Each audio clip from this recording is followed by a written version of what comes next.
How to select Revit elements from Visicon. When you're coordinating complex models, speed and clarity matter.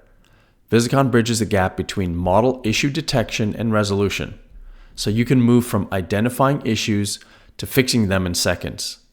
Here, I've opened a Visicon model where we're running clash checks between ducts and cable trays. The system quickly identifies 3 clashes. With just a click, I isolate them and immediately see 3 duct segments overlapping with a cable tray. Now, instead of manually searching for these elements in Revit, I simply right-click and access Visicon's Revit action tools.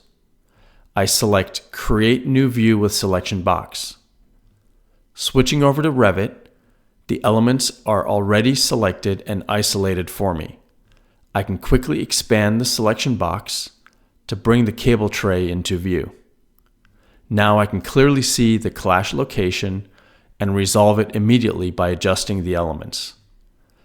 No searching in Revit, no lost time. Visicon streamlines your workflow by connecting model issues you identify directly to action in Revit, so you can focus on solving problems, not finding them.